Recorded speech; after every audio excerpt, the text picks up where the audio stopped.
और उसका जो पिता था उसने अपने बेटे को कहा कि कामधेनु क्षत्रिय उठा के ले गए, यानी गाय के लिए झगड़ा उस समय कर रहे थे, आज सारे क्षत्रिय गाय को बचा रहे, मगर ब्राह्मण लोग क्षत्रियों की हत्या कर रहे।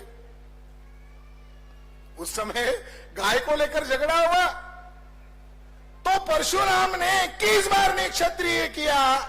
अध्याय नंबर 3 में यह बात विस्तृत वर्णन किया है और उसमें जिक्र किया है कैसा मारा, निक्षत्रिय किया, एक सिंगल वंश नहीं रखा, धरती से विनाश कर दिया। और आगे उन्होंने यह लिखा हुआ है, वो कोट में आपको बताना चाहता हूं कि आगे उन्होंने क्या लिखा है, महाभारत का क्या कहना है।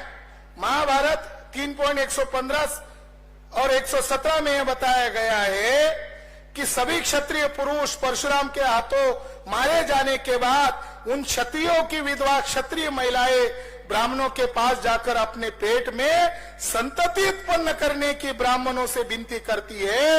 इस तरह महाभारत कहता है कि क्षत्रियों का पूर्ण संहार करने के बाद जो क्षत्र अर्थात क्षत्रिय या क्षत्राणी बड़ी बची थी, उन ब्राह्मणों के बीज डालकर परशुराम ने 9 क्षत्रियों का निर्माण किया।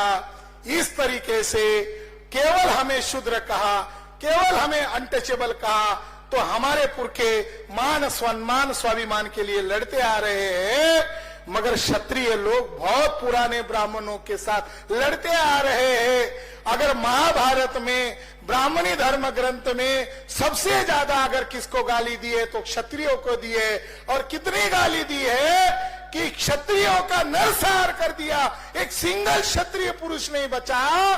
तो परशुराम ने क्षत्राणी से 9 क्षत्रिय पैदा कर दिए, और आज आरएसएस और तमाम बीजेपी और तमाम ब्राह्मण लोग वो क्षत्रियों को चिढ़ाने के लिए, उनका अपमान करने के लिए फरसाधारी परशुराम की जयंती मनाते हैं, जिसका जन्म का पता नहीं, जिसका हिस्ट्री का पता नहीं, जो फेक कैरेक्टर है, जो काल्पनिक कैरेक्टर है, उसको आगे करके साथियों क्षत्रियों का बड़े पैमाने पर अपमान करते हैं।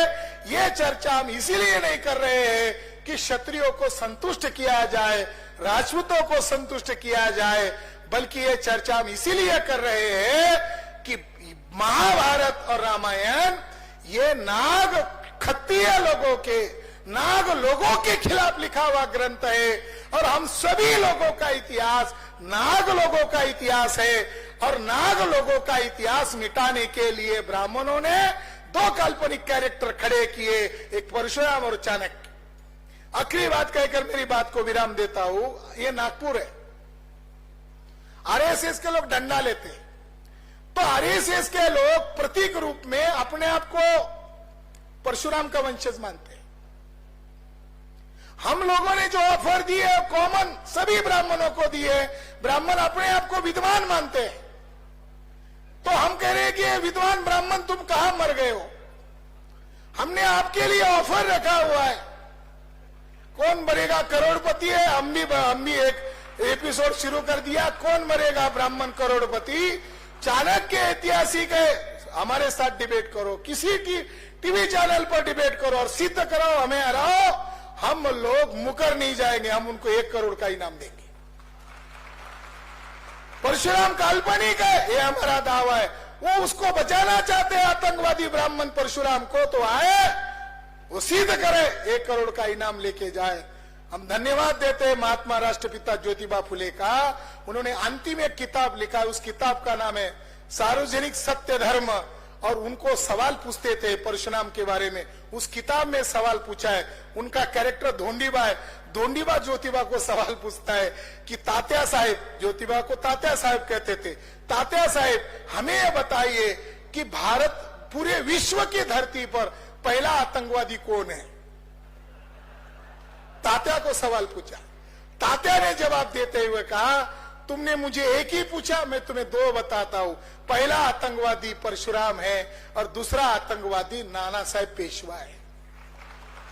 और ये आरएसएस और बीजेपी के लोग जो है ये पेशवा ब्राह्मणों की औलाद है, तो ये आरएसएस के लोग इस ऑफर को स्वीकार करें और परशुराम और चाणक्य की इज्जत बचाए, नहीं तो फिर हमें ऐलान करना होगा। और मैं मेश्राम साहब को भी विनती करता हूं, इसका कोई वैलिड पीरियड रखा जाए कि इतने इतने समय सीमा के अंदर ब्राह्मण को आवेदन करना है, और जो ब्राह्मण क्षत्रिय और परशुराम का इज्जत बचाने आएगा और हमें हरा देगा, उन ब्राह्मणों को 2 करोड़ का इनाम दिया जाएगा।